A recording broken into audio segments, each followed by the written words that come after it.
So last week we got ourselves a nice bit of cushion to plant our bums on, which is great, and I'm very pleased with that indeed. But we need to move on. We need a fuel tank for this thing because we're sort of starting to build up an image of what this thing might look like. Once we got that on there, we'll be cooking on gas. But as I said in the last episode, it's not as simple as just bolting it on there. One, that would be boring, and two, that's just not how things have worked out. So today we're going to take a little look at the tank I've got, the things that commonly go wrong with them, and the things that have gone wrong with mine. And hopefully we're going to rectify that and get it mounted onto the bike.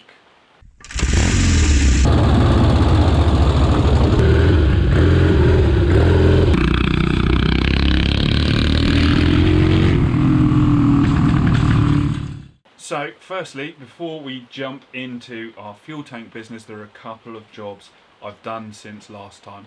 My order has arrived, so I've fitted the correct clips for the gaiters on the forks, and I've also replaced the sprocket on the rear and the brake shoes as well. So that's all back on, that's ready to go, which is great. That's some real good progress. And now we can start looking at the fuel tank. So where did the fuel tank come from? Well, we all know already that this came with a Triumph 5TA tank, the early ones that have got the kind of frame bracing in the middle of them. So there was no way that was ever going to fit this, although it is handy to have because obviously I cracked my other tank at the Aces races, and so temporarily the tank that came on this is now on the Desert Racer. So what do we do about a tank for this? Well, this is another one of those things. You can buy them online, they can be quite pricey, or you might be able to pick up a crap one for cheaper. Now, I had my eyes out at Auto Jumbles for stuff that I was kind of maybe interested in, but there are so many different options. So this is the tank I have. Now, identifying parts can be a little bit difficult because there is just such a variation of them, and what's more difficult is when stuff is only made for sort of a short run of time. Now this, I believe, is a 6970 export tank. Now that is a bit of a special thing because they were only produced for 69 to 70, and it's not as sleek as the later oil and frame tanks or the centre bolt export tanks. But it is a nice looking thing. You get a little bit more fuel capacity than those later tanks. So I'm a big fan of this tank. Now I can only tell you what I think it is, and that is what I think it is. It was rather pricey, but are you going to find another one? Well, probably not. And I'm quite specific about what I like. There are a few things to look out for when you buy these tanks. So this tank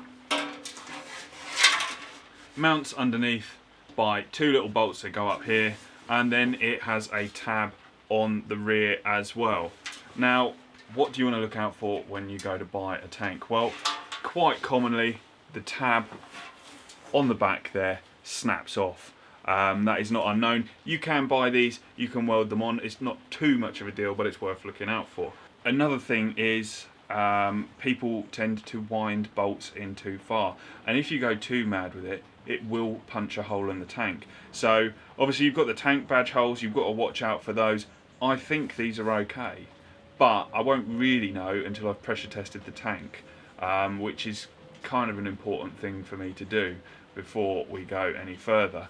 The other thing is, again, winding in the bolts too far on the bottom. Now this has got that problem. If I'm to shine a torch in there, you can see the torchlight straight through that hole. Someone has just gone right through. And I initially only thought it was on one side, but then I noticed something that didn't quite look like metal on the other side where the bolt goes in, and I thought, is this some sort of filler or something like that? I think it probably is. But we're going to have to repair this before we can use it. It's no good having holes in our tank. That just will not work. And yes, you could probably put some JB weld in there or something rather like that, but I would like to do this properly. So what we're going to have to do is cut off these tabs. I would quite like to reuse them if possible, although it wouldn't be too much of a task to kind of make some new ones. I think the best thing we can do right now is strip off all of the paint from this area. I'm going to make some marks so that I can replace these where I think they should go, and then I'd like to try and cut these tabs off with a Dremel. So let's go ahead, strip off the paint, we'll make our marks and see if the Dremel is up to the job.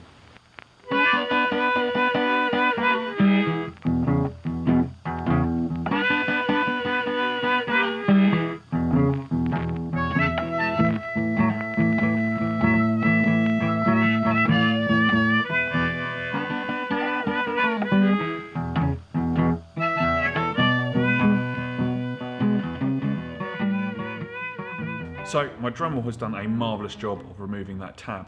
I didn't want to use the angle grinder because it'd be very easy to kind of cause more damage to the tank. Now, a couple of little discoveries. One, the filler that is present on this side was also present here, but underneath that tab I've just removed. Now the second thing is that the portion where the bolt goes through is actually recessed. So if you have a look there, instead of it running level and flat with this side, that actually goes into a dip. So that basically means that the other side where I was panicking about that filler being in there is probably okay, because it's not been dented or repaired. It's meant to be like that, and someone's just put a layer of filler on top, probably to prevent this sort of thing from happening. So now we need to repair this. Obviously I'm at the workshop, we're going to be welding, and there are a couple of ways we could go about this. I could fill the hole with MIG or TIG, and then grind it flat and just seal it up with the TIG welder. You will always get a better seal with the TIG. The MIG is most likely going to leave little pinholes and stuff like that. Or another idea I've just had is that I could make a tiny weeny little patch. And I think what I'll actually do is make that on the lathe out of a bit of rod. And I can turn a small taper on it, wedge it in there, and then I can buzz round with the TIG and grind it down. Once we've done that, it'll be time for pressure testing. I'm going to pressure test all of the areas where you will get those common faults that I talked about at the beginning of the video.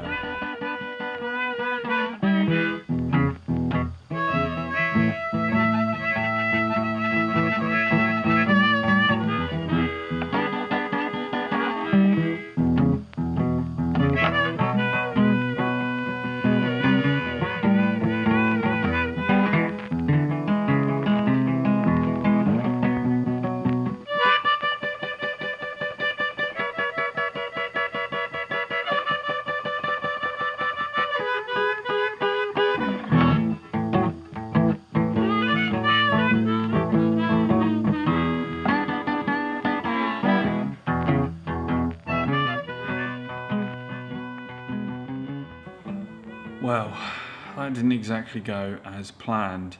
Obviously I made a nice little sort of tapered piece that plugged up the hole very nicely. I went to TIG weld it, and then I sort of ran into some complications with contamination in the metal. At least I believe that's what it's to do with. I've had this before working on fuel tanks, and I think it's where they rust from the inside, and obviously you can't always get that rust out of there, even with treatment. So basically what was happening was I couldn't get a good seal. I was getting the majority of it done and then having to go back over it. And I started to get very concerned about the amount of heat I was putting into the metal. And so I opted for putting some braze on there. Braze melts at a lower temperature, and therefore I felt a little bit better about that. So I've now managed to plug the hole. It's not very pretty, but it should do the trick. And I have also pressure tested it. Now I was going to talk you guys through the whole pressure testing process, but I realised I've done that before. So if you want to learn about that, then go back and find one of the chopper episodes where I fabricate a fuel tank, and that will be more in depth. But I've pressure tested across this, and I've checked the kind of holes that I talked about getting punched through from the tank badges, and fingers crossed it seems to be good. So now we need to start thinking about putting that tab back on. So I'm going to go ahead and TIG weld the tab back on, and fingers crossed I don't run into any more problems.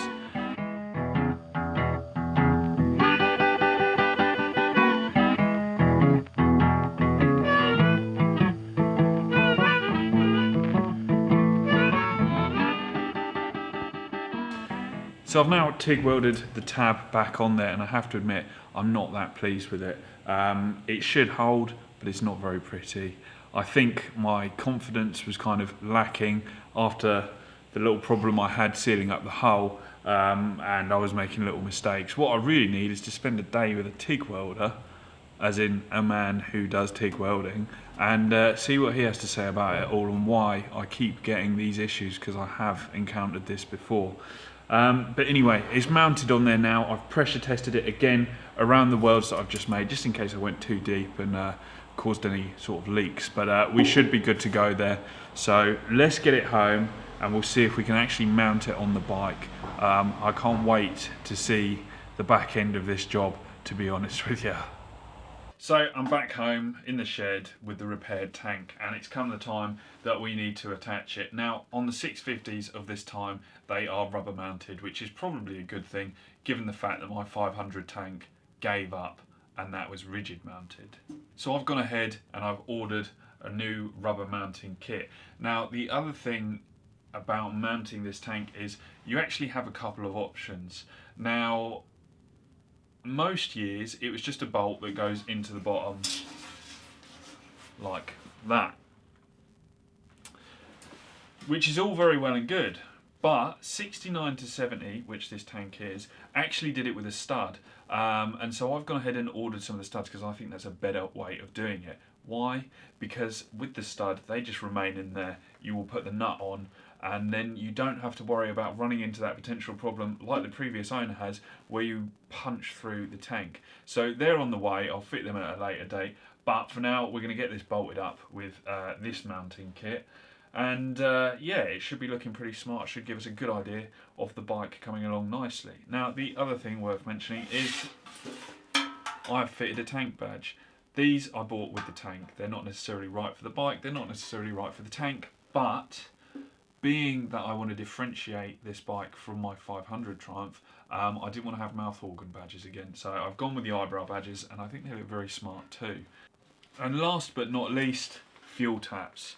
I will be fitting these fuel taps, again, not necessarily right for the bike or the year, blah blah blah, but I've found them to be the most fuel proof and reliable. So I'm going to pop them on as well. I've got a little fibre washer on there. Obviously we'll take that lot out when we paint it, but we're not going to be painting it today. We just want to get it on there.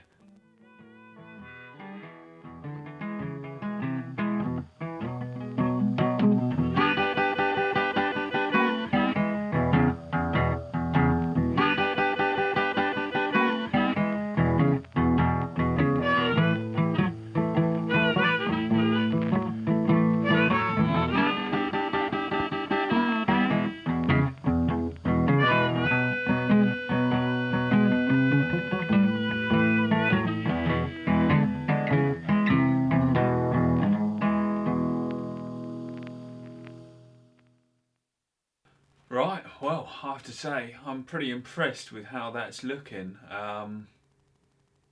Yeah, very smart indeed.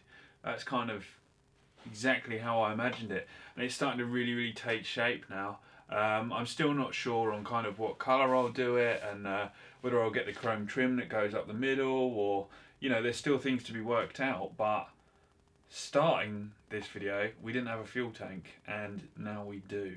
So yeah, that's absolutely grand.